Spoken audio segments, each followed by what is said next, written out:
Good evening, ladies and gentlemen, and welcome to the TASL Fantasy Football Chat podcast. It is Tuesday, the 29th of September, and this is episode 3.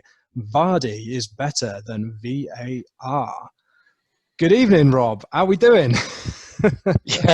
Not too bad. Could have been better after a fairly horrific fantasy football weekend. Yeah. The second attempt at recording, we've had some technical difficulties, so we're on take 2 for the first time ever. We've been one take wonders up till now, but we're having another go tonight. Interesting week. I'm quite happy with my 60 points sitting there with a smug little smile on my face. But I agree. I think there'll be a few players licking their wounds after this week. Yes. And Rob, we made quite a big thing last week of you hitting that transfer button in relation to Heung-min Son and James Rodriguez. And before we know it, the weekend is here. And not only have you hit that transfer button, you've hit the wild card button as well. So talk us through how that went for you. So I think it's important to say, before I go any further, that if I just stuck with the transfer and swapped Rodriguez for Son, I would have been 1 point up on what I would have had, and plus without an injured player. So I'll just quickly get that in there. So the rest of the team that I jigged around, I thought was going to be a fairly solid team. So, I got midfield De Bruyne, Son, Rodriguez, Salah. They've all scored pretty decent points over the first couple of weeks. And then the defence itself as well was relatively decent. Martinez was good value at 4.5 because McCarthy had blanked for 2 game weeks. And then the forward line, I took Ings out, which of course was a genius idea. I left Werner in. Boom. Yeah, goal. 2 minutes in.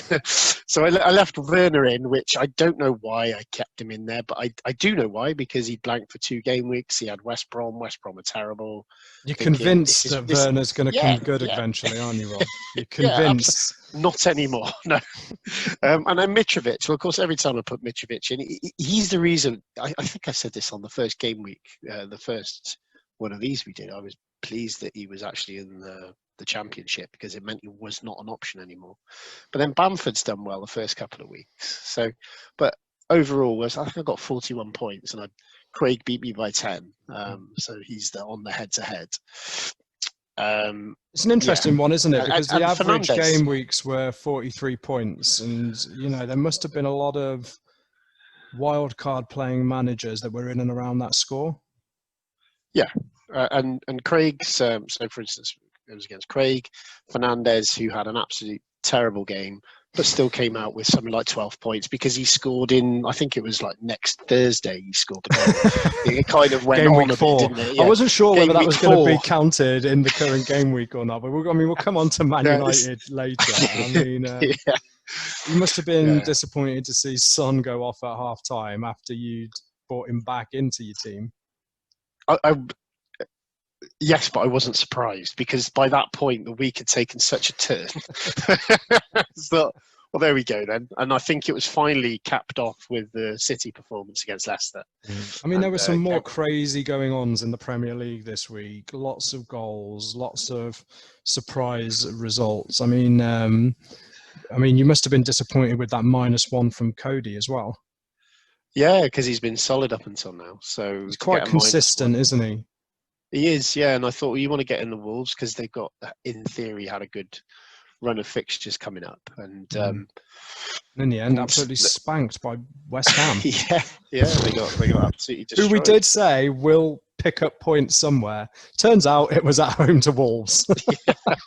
I like the irony of it. I don't think David Moyes was on the touchline, was he? I think he was banned from the touchline because of COVID. He's a curse. So, he's a curse. Imagine him. He did the team talk by Zoom, and they probably switched him off. So it's quite telling. I wonder if they turned off the high definition settings for that. Yeah, probably. I would. Brilliant. I do feel for you, Rob, because a lot of your decisions are very sensible. You've got some interesting differentials in there, in the likes of Dunn and Mitchell, young Mitchell from Palace, and even the likes of bringing Costa in for Leeds. I don't think any of these were particularly bad calls, and you know, obviously I had a similar situation with captaining Kevin. You know, I had a very good week in terms of my score. I finished up with 60 points, but it didn't come from any of my 2 early transfers that I touched on last week. So I guess there was an element of fortune for me there. But yeah, interesting stuff. I mean, what are you looking at for next week now? Have you made any changes yet? Have you got anything Yes. you know, with your eye on? Yes. Again, I do not like to go I think early, what I'm going to. but Well, I haven't gone early this time, and there's a reason for that. It's that we're getting to the fourth round of the Carabao Cup. So some of the players, well, yeah, some of the main players will start coming into the team, or there might be some injuries, and I don't want to risk. No. Well, of course, Son is out, so he's going to be the first. Especially when you've got the likes of Spurs versus Chelsea tonight. I mean, that's going on as we record. Yeah. You've obviously got Arsenal and Liverpool playing again on Thursday, but they might put the kids out. So I do get it, and I'm the same as you. I don't like to go early. I have done, and I'll touch on that in a minute. But tell me what you've got your eye on, Rob. I don't know. I'm not going to change too much now. I think the players that I've got in there longer term will be fine. So Cody, I mean, Wolves aren't going to ship 4 goals every game, are they? And the same with Burnley, they're not going to lose 1-0 at home on a regular basis. And De Bruyne, we're going to get a reaction from City. I think the fact that Jimenez scored a home goal was bizarre, and it's not. That was, I think, that was probably the cherry on a lot of fantasy managers' cakes. I saw a lot of triple Wolves options where they've gone for Saiss, Podence, and Jimenez, and they've come away with 0 points, which I find absolutely hilarious. I mean, the streets will not forget the triple Wolves option for game week 3, season 2020-21. I mean, I like the look of Foden. I mean, they've got Leeds coming up, City, and I think Ings maybe try and bring him back in if I can, because they've got West Brom. Well, since you've touched on it, Rob, I will reveal to you my 2 early transfers. And again, I've gone early because I'm looking at the price changes. I've already leaked like 0.3 million between William Saliba and Josh Onuma. But I kind of felt like my team had a little bit more surgery elsewhere. And, you know, if Son's injured his hamstring, you know, they're unlikely to risk him in the game week before the international break. So I've pulled him, and I've actually pulled Mitrovic as well. I just think he tends to go in fits and spurts. He may come up with something next week, but I also noticed that Danny Ings had dropped to 8.4 million.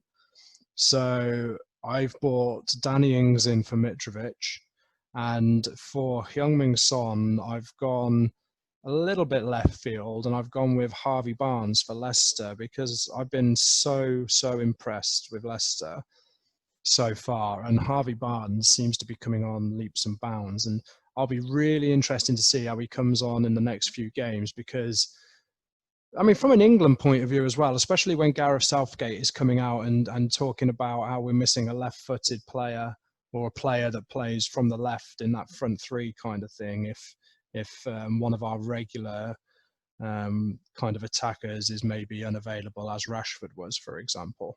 You know, he is really interesting. And at 7 million, I like the look of Leicester's fixtures coming up. I mean, they've got, who have they got next week? They're at,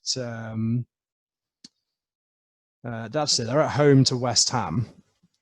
And, you know, West Ham, they're a bit, never know what you're going to get with West Ham at the moment. But Leicester are flying, and more importantly, they're scoring lots of goals. So I'm interested to see how they get on in the, you know, in the coming weeks. Yeah, that's it. I think that Leicester are looking quite good. I mean, one of the other things that I've been looking at is Foden. I think Danny Ings is another option to bring back in.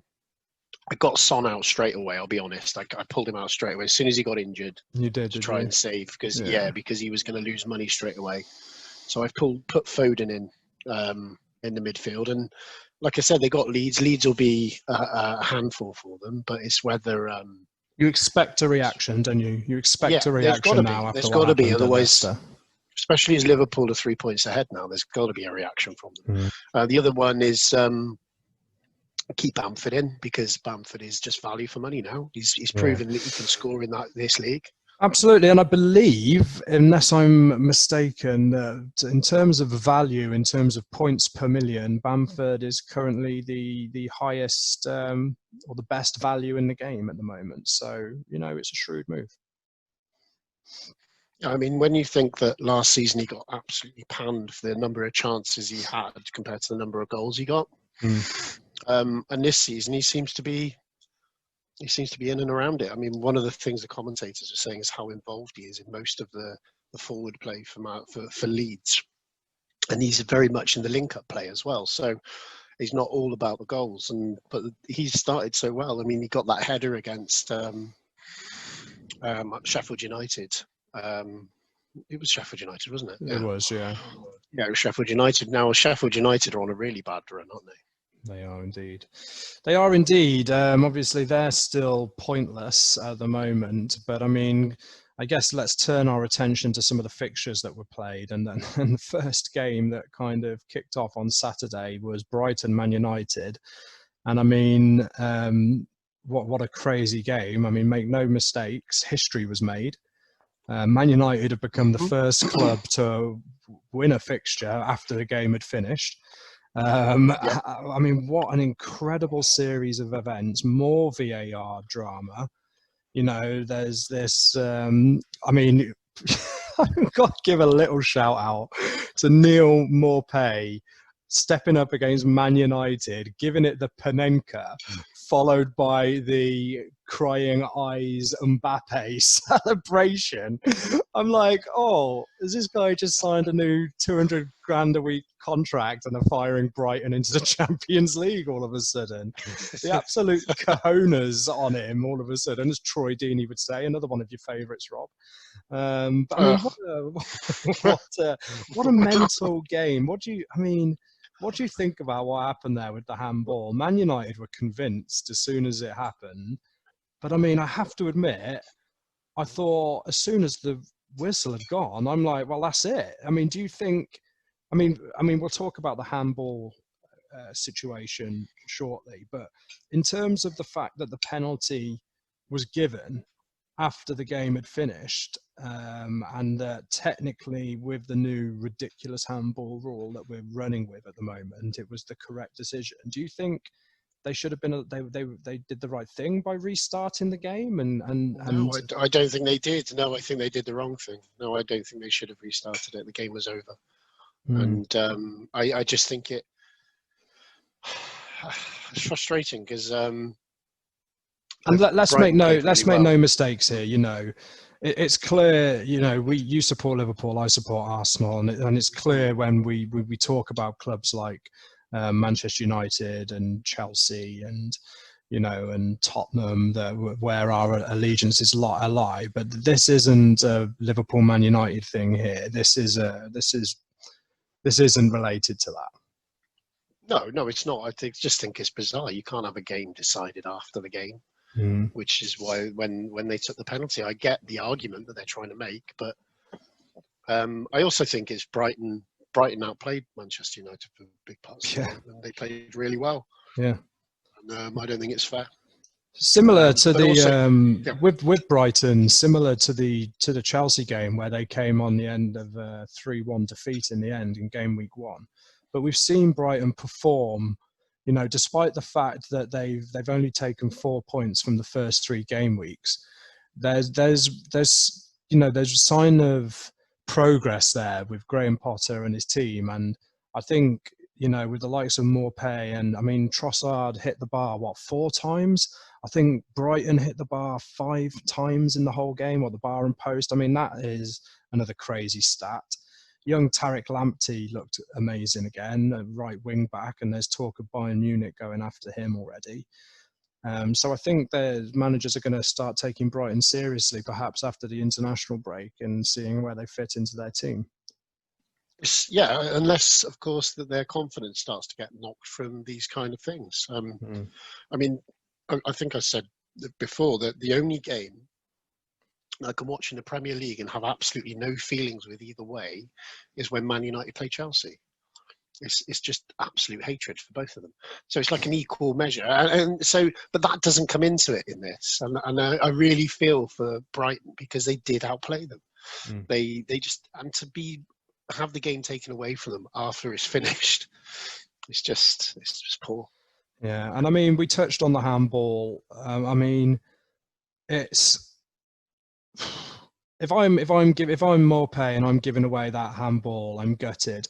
And I mean, you know, it's happened to Tottenham and Newcastle as well. And the managers are coming out and saying now something needs to be done. I'm reading rumours on the Twitter sphere that, you know, the referees are going to start being more lenient from this weekend in terms of handball. But I mean, that Eric Dyer one as well. Again, I mean, I've said to you before, kind of offline, about how I have enjoyed the lack of crowd sound so you can hear the players. And Eric Dyer was very clear in terms of how he felt about that penalty decision. And you can't blame him, really. I mean, you know, Steve Bruce is probably doing a little jig inside, but outwardly, I think the same as all fans, they're just kind of feeling, well, this is going to happen to my team sooner or later, and something needs to change, doesn't it? Yeah, it does. I think, although somebody did point out that it benefited, it went against Manchester United the other day, but it's benefited them this week. So that's the argument, isn't it? It is the argument. Levels itself out in the end. But equally does it, because, you know, in that game where, you know, it's going to happen to a team where the result's not in question. You know, a team might be already 2-0 up and they give away a penalty which has no consequence to the result of the game. But these are, you know, you can't stop these decisions. Like that Spurs Newcastle one. If Spurs had put the game to bed in the first half and they were 4-0 up, which they probably should have been. I mean, again, Heung-min Son hit the bar a couple of times. And, you know, if they'd have put that game to bed in the first half and then it happens in the 98th minute or whatever it was, you know, we're possibly not talking about it as much, or certainly, you know, people aren't as upset about it. And I mean, even in the Crystal Palace game, it was the Joel Ward one, wasn't it? I mean, I felt for that guy, man. He was just standing there and his arm was barely out. And as soon as it happened, you knew it was going to get given. And I just felt for the guy. Well, it was the second one. The first one that they looked at, it was right by the side of his body. So there's no way they could give it. But when you look at the way he's standing and his arm is out, and I don't know, it did look unfair. But then at the same time, the defenders should know this by now. They know what's going on. They should try and tuck their arms in a bit. Maybe it's hard though. And I mean, more importantly, Rob, is it time for fantasy football managers to start getting all the penalty takers in their squad? If this is what it's going to be like, is it just time to load that team with penalty takers? That's a good point, isn't it? Interesting. I have to keep an eye on that one. Yeah, Everton marched on. Another Dominic Calvert-Lewin goal. Is he tempting you yet, Rob? Well, yeah, I'm asking you the same question every week. He tempted me last week, and he was in one of my changes. You know, when you go one of the drafts, on the wild card, one of the drafts, yeah. And I thought, no, if I put him in, he's 5 goals, 5 goals in 3 games. Yeah, he's really on fire, isn't he? So, Brighton at home next wonder week. If he can keep it up. Yeah, interesting one to watch. Now we also had, oh dearie me, Chelsea. I mean, where do you even start? 3-0 down. Lots of mocking of Chelsea Twitter handles celebrating the draw kind of thing, because, you know, it's we've touched on this before, and for me, Frank Lampard should be under pressure to perform given the money they've spent on this team now. Thiago Silva had a debut to forget, that's for sure. I mean, welcome to the Premier League. Werner fails to get on the score sheet again, and I mean, West Brom, I think, you know, they are clearly not a great team. They're not. They're not like Sheffield United were last year when they came up. They're going to struggle, and I'm sure they'll be there or thereabouts in the relegation zone at the end of the season. They've gone 3-0 up, and I suppose you have to give them some credit for coming back to get the 3-all. But surely, well, I mean, maybe not surely. I mean, I'll ask you the question, Rob. Do you think Lampard is already under pressure here? I mean, he was under pressure already from the money, and the results haven't been great. Yeah, it was an odd one because the formation beforehand and the team he picked, it looked like he was trying to squeeze in his new signings. And when you think how well he did last season with those kids. Yeah, Mount, Abraham, those guys. And they came on and made the difference. But I wonder if he's feeling the pressure to use the new players that he's bought. Possibly. I mean, I think he'll know how to fit them in. Yeah, I think he'll want to use them. I mean, you get the feeling Frank Lampard has had a say in getting these guys in, and that he does want them there. So, you know, I can understand him wanting to integrate them as soon as possible. And maybe we give him a bit of slack until the likes of Pulisic and Ziyech are back in the team as well. Yeah, I suppose you've got those two.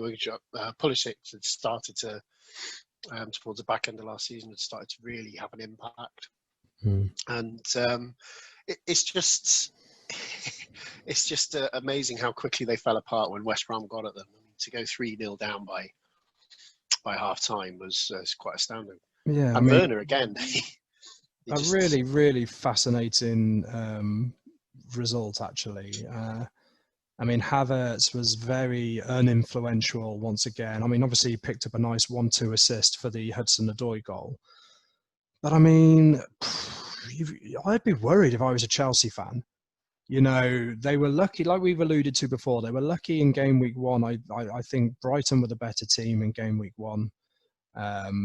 You know, they obviously got convincingly beaten by Liverpool, and I think people obviously allowed them the fact that they had that red card, and, you know, obviously Liverpool are one of the best teams in the world right now. But obviously they've come out to West Brom and they've been lucky to get that point. And for me, the pressure is on Frank Lampard already, and they'll be under big pressure next week to get the points at home to Crystal Palace, who have had a decent start to the season. Yeah, the Palace have started quite well. And they were unfortunate against Everton. I thought that Chelsea. Well, I'm trying to think how what they're going to do. I mean, Kai Havertz could be the new Mesut Ozil, couldn't he? He could be, you know, all that promise, but never actually comes through and produces for them. But I know he's only 3 games in, and it's unfair to judge him already. But I think my biased hat means I want him to fail. you know, if I'm being absolutely honest, I love every minute that Werner doesn't score. And yet you still have him in your team. Well, yeah, I did have him on my team, but, you know, I want to drink his tears. I think that's the... But there dark, we go. Rob, dark. Yes, there we go. Okay, so let's move on. Obviously, we touched on the good win for Leeds and the point for Spurs against Newcastle. But Manchester City 2, Leicester City 5. A hat trick for our man, Jamie Vardy. Just still goes to prove, guys, he is better than Drogba. Get over it.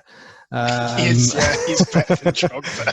And, I mean, you can just imagine as well that he was absolutely gutted after scoring 2 penalties, that he comes off with a bit of a tight hip. And lo and behold, Leicester get a 3rd penalty, which Tielemans tucks away. Yeah, it's. I think he would have been absolutely gutted not to have put that one in. And you're right. I think he's proven to be. I suppose would you say he was underrated? Yes. You don't hear him being compared to a lot of the other top strikers of the Premier League, do you? I mean, underrated by many, and including myself in the past. But it is time, and maybe that was a bit bitter because he turned down the move to Arsenal. A few years ago, But yeah, I mean, absolutely. It's he needs to be. He will be remembered as a Leicester legend, that's for sure. And he does need to start being talked about in the top strikers that the Premier League has seen, because I think his numbers speak for himself.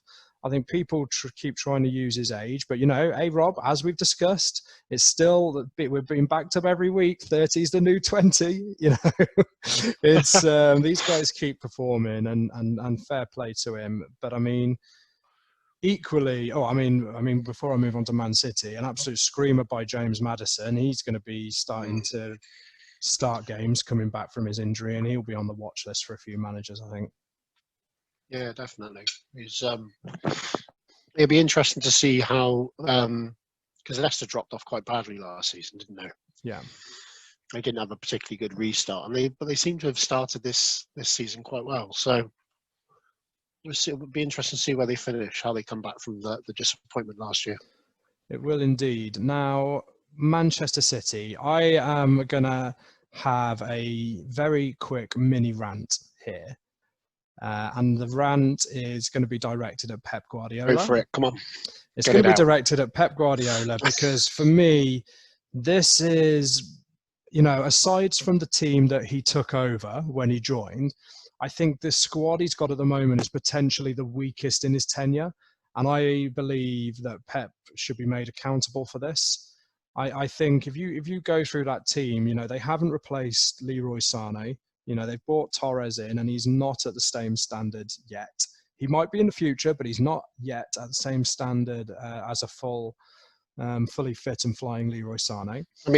I'm not finished, Rob. I need to keep going here. I'm on the train. I'm on the roll. They've not replaced David Silva. They've not replaced Vincent Kompany. I mean, who knows whether this 70 million euro Ruben Diaz is going to be the answer. I don't know a lot about him, but I'm told he's a very good defensive centre half. I mean, that's what they need. But they failed to find a partner for Aymeric Laporte since Vincent Kompany's departure. They kind of, the likes of Benjamin Mendy at left back flatters to deceive. And I just think this squad, whilst having some unreal superstars in their team, with the likes of De Bruyne, I think Mahrez is up there, if not a little bit consistent. Bernardo Silva can't seem to get fit at the moment. Kyle Walker is performing very well. But, Pep Guardiola needs to be accountable here, especially with the money spent on that defence. I'm allowing you to come in now, Rob. I was looking at some stats on the amount he's spent on his defence. The amount he's spent overall is astronomical. It's close to 1.8 billion he's spent as a manager. It's crazy. Okay, he's won a lot of titles. He's had 3 clubs and won 22 titles. Won a lot of League Cups. And when you compare that, a lot of League Cups, yeah. So when you compare that to Klopp in the same kind of period across Liverpool, Dortmund and Mainz, Klopp is still 631 million. That's expenditure, but that doesn't account for sales. So I think Dortmund and Liverpool have always done quite well with their outgoings as well in recent times. They have, recent times, yeah. And looking at the comparison as well, up until the end of last season, I think, beginning of last season, Klopp has spent the same amount as Gerard Houllier did 10, 15 years ago. Right. So that's an incredible stat when you compare it. So he's got the same net spend as, I think it was Houllier. And considering how much the market has changed, so it's an impressive. And then you come back to Guardiola, who's 1.8 billion in expenditure. Yeah, it's mad. And there's a lot of failure. There's a lot of failure within that 1.8 million as well. Yeah, there is. Yeah, and Nathan Ake, I think, is going to be one of them. I mean, I still don't understand why he scored, but they shipped 5 goals. So I still don't understand. A worry for Man City fans, and indeed anybody with Man City defenders or the goalie in the team there. Okay, I mean, before we kind of smash out some in other news end points to the show, do we want to touch on Monday night's game between Liverpool and Arsenal? because I had to come out in our kind of fantasy group WhatsApp chat. And, you know, you've got a kind of, I've been critical of Liverpool in the past. I've been critical of Mo Salah in particular. But this Liverpool display was one of the best you've seen in a while. The pressing game, I thought Mane, I thought Trent, I thought Van Dijk, I thought Robertson. Those four in particular, I thought were 10 out of 10 on the night.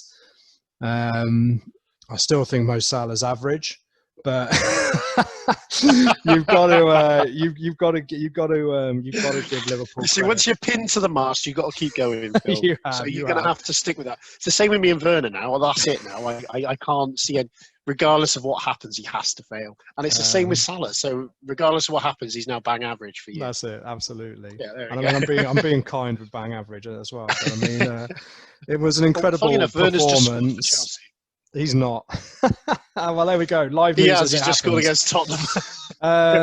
So there we go. And I mean, you know, you must have been very pleased with that performance, Rob. I mean, yeah, I was. Yeah. I mean, that's a 3-1 that, in a way, flatters Arsenal. Or maybe you have to give Arsenal some credit because they are a different team under Mikel Arteta. And, you know, there were some key decisions, actually, which if it had gone a different way, the result could have been different. The two that come to mind, obviously, are there's been some kind of controversy over the Mane forearm. I don't really want to call it an elbow because I don't think it was an elbow. But into Kieran Tierney, which he was booked after a few minutes of the game. Possibly the timing that happened in the game helped in there, although if I'm brutally honest, I don't think it was quite a red card, but other referees could have seen it different. You know, so my level of elbow into the face is John Fashner into Gary. You know, unless showing your age there, Rob. You're showing your age. So that wasn't an elbow, and that's why he was. Yeah, and that's why he was still on the pitch, and that's why he scored. Fair enough. I mean, I'd argue that times have changed a little bit since then, and we have different levels of what is a red now than we do then. But I mean, along with that, you had the Lacazette miss, which, well. The Alisson save, you should give him some credit, but you'd be expecting a striker like Lacazette to put that one away, and I think that would have made it 2-2 at the time. Yeah, I mean the Alisson save was fantastic. He did well, didn't he? Because he kind of stood him up, Lacazette made the decision, and he just couldn't put it to the side of him. And I mean, I think Alisson he's obviously a very, very good goalkeeper, one of the best in the league for sure.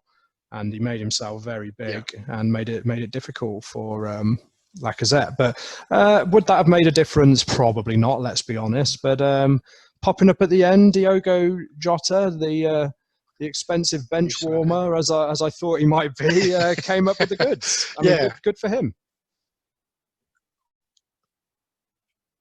He did. Yeah, I've never really seen much of Diogo Jota beforehand. So I don't really know what to expect from him, to be honest. But it was a good goal. And I think Liverpool overall deserve the win. And I think Arsenal did well to begin with. But as Liverpool got into their stride, it was just, you could see that, you know, they're further down the road in terms of where they are as a team as well. And it's something with Klopp. There's something with Klopp teams is even if they go a goal down, they'll always, the way they are at the moment, there's almost an inevitability they will come back. It reminds me a bit of the United sides when they went on that kind of epic run of winning everything and anything. Even 1-0 down, they were still probably going to win the game. And I think Liverpool are reaching that level. And I think this season is going to be quite important. I think they'll to really get on that run. They need to win it again this year. I mean, Klopp won back-to-back in Germany, didn't he, with Dortmund? I think he back-to-back, and then he got into the final of the Champions League. So, yeah, it was a solid result. And coming off the back of the Chelsea result as well, we've beaten two probably of the biggest rivals for the top four at least. One of those teams I thought were possibly contenders to push Liverpool further this year, but didn't really come through, and that was Chelsea. But the compliments Klopp was giving Arteta before the game, and saying how he's organised the side, he's changed the Arsenal team, he's changed the whole perspective of them, and that's quite. I think that's quite a compliment to what Arteta's done. Yeah, I agree with you, Rob, and I think there is some optimism in the Arsenal camp. I think it'll be interesting to see what happens before the transfer window closes, because I do think it's still highlighted our deficiencies in the centre of midfield. But there's room for optimism. Let's see how he gets on this season, and I definitely think they should be aiming for the top 4. But I mean, let's see how they get on. Yeah. Okay, so let's wrap this up now with a couple of brief points. West Ham resurgence, Rob. We touched on it already, but there was some good fantasy football points for Jared Bowen, and Souček was unlucky to get on the score sheet. I think that went down as that Jimenez own goal. West Ham did play much better against Arsenal, and I wonder if David Moyes is starting to turn it around a little bit. Obviously, we've touched on it. They're away at Leicester next week, and they'll be looking to pick up some more points before their horrific run after the next game, after the international break.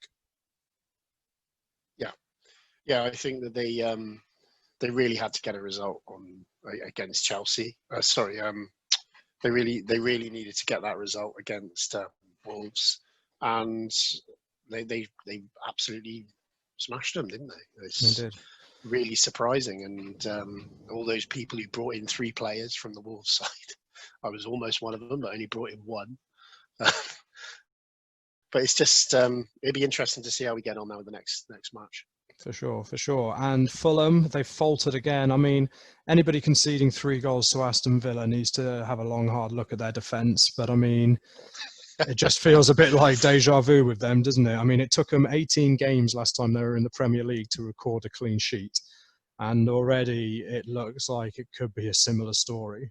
And I mean, it doesn't help when one of your directors is coming out on Twitter, as Mr. Khan has done today, and starts tweeting about the quality of the players and apologising for the defeat. I don't think that's something that Scott Parker was particularly happy about.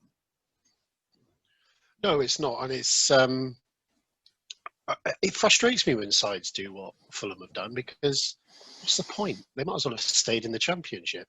Yeah. I know that's not how it works, but well, a lot of us were gutted that Brentford didn't make it. I think Brentford over Fulham would have been great, that, didn't they? Brentford lost one of their major forwards, and he went to Villa, and he's still blanked. He still hasn't scored. And I just such a shame that that Brentford weren't able to make that final step. It is a shame. Okay, so just a few more things to wrap up from the world of football. We forgot to mention it when we were chatting about Arsenal and Liverpool, but you were impressed by the bants between Roy Keane and Jurgen Klopp after the game. Yeah, I mean, Klopp is fantastic. I think what he's done at Liverpool is superb, and you can see, even though he comes across, his demeanour is very jovial and very embracing and warm.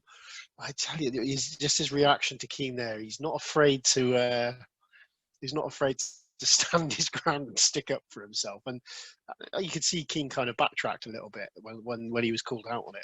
And I couldn't help but feel that Keane would have loved Klopp to be in charge of United. He's that.